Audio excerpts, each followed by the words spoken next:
درود مردم ایران زمین. حمید طولابی هم فرزند جعفر طولابی. در اپیزودهای جدا جدای یک تحلیلی از تاریخ معاصر ایران ارائه دادم. الان نیاز هستش که یه توضیح کلی هم بدم. بعد از جنگ جهانی دوم، شوروی که 1/3 خشکی‌های دنیا رو داشت، به کریدورهای دریایی دنیا دسترسی نداشت و این همه منابع نفت و معادن در واقع بدون مصرف مونده بود. ببین این مسئله انقدر مهم بود که دنیا رو داشت وارد فاز جنگ جهانی سوم میکرد. جنگ خلیج خوک ها و در آستانه رستاخیز اتمی قرار گرفتن یهو یه شوکی به دنیا وارد کرد. گفتش که هر طور شده من باید مسئله شوروی رو حل بکنم. لذا شوروی اصرار کردش که بایستی یک حاکمیتی موافق با منافع من در ایران ایجاد بشود و دریای خزر رو به دریای عمان وصل کنیم و مسئله من برای همیشه حل بشود. واقعیت اینه که اساسا دنیا نه با پهلوی مشکلی داشت نه با ما مردم ایران یا حاکمیت پهلوی اساسا مشکلی با دنیا نداشتیم، دنیا هم هیچ مشکلی با ما نداشت. ولی این رستاخیز اتمی، این جنگ اتمی که تا آستانش رفتن، آنچنان دنیا رو شگفت زده کرد که چاره‌ای جز حل مسئله شوروی براش نمونده بود. متاسفانه مسیرها داشت طی میشد و حادثه چرنوبیل این برآورد رو برای دنیا آورد که روسیه ضمن خالی کردن شرق اروپا مجددا داره بازی زمین سوخته رو بازی میکنه و در پاسخ پروژه ایران رود، یعنی اتصال دریای خزر به دریای عمان رو تحریم کرد و استراتژی فابیانی رو در قبال ایران استفاده کرد. جنس اقتصادی که حجتیه در ایران اتخاذ کرده است اقتصاد به شدت سنتی، مبتنی بر بهره مالکانه و اشرافیت سنتیه. یعنی چی؟ یعنی میلیاردرهای ایران نهایتاً همه پولاشون رو بدن ملکاشون رو بدن اجاره. این جنس اقتصاد ایران هستش و شوروی اگر چنانچه میتونست در اقتصاد حجتیه یه تحرکی ایجاد بکنه، حداقل یه عددی گیرش میومد، باز هم حرفی. ولی مسئله این هستش که شوروی هم تو اینها این چی گیر کرده و خدمتتون عارضم. ببینید اساساً اقتصاد سنتی تحرکش کمه و اقتصاد پویا تحرکش بالاست.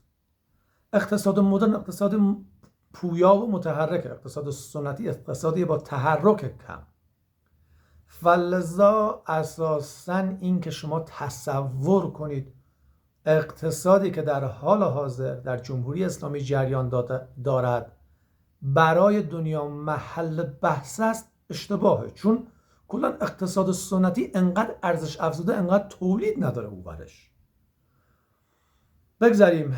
ببینید پدر من با شروع جنگ سربازی شروع شد، در نهادهای حاکمیت قرار گرفت و جانش رو کف دست گذاشت و جنگید، ولی چون قطعا جنایت هایی داشته است برای من محل افتخار نیست.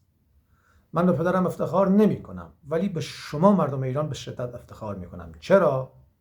به عنوان یک فیلسوف هم من و هم تمام فلاسفه روی کره زمین می دونیم که چه مکانیسم سرکوب دقیق و پیچیده‌ای علیه شما اعمال شده و این تراژدی تلخ تاریخ هستش. میشل فوکو که کتاب مراقبت و زندان رو تنظیم کرده، از طرفی کتاب دیرینه‌شناسی دانش رو هم نوشته و میدونه که و اعلام کرده که در جاهایی که دانش قدمتی به اندازه ایران دارند، در جاهایی که دانش قدمتی به بلندای تاریخ ایران دارند، مکانیسم سرکوب احتمالاً جواب نمیده. تمام فلاسفه منتظرند که ببینند وضعیت سرکوب مردم در ایران به کجا خواهد کشید. به همین خاطره که میبینید اسلاوی ژیژک در شروع جنبش زن زندگی آزادی با ذوق تمام اومد و گفتش که ای مردم ایران، این منم که دارم از شما یاد میگیرم. قبلا شاید نمیدونستید چرا اسلاوی ژیژک فیلسوف بزرگ این حرف رو زد، ولی الان دیگه میدونید، چون پیچیده ترین و دقیق ترین مکانیزم های سرکوب علیه مردم ایران توسط حجتیه در 40 اندی سال گذشته طراحی شده، ولی این شمایید که سرزنده و قبراق از دل این سرکوب ها هنوز نفس میکشید و میگید ما هستیم. شما افتخار تمام فلاسفه دنیایید، شما افتخار تمام دنیایید.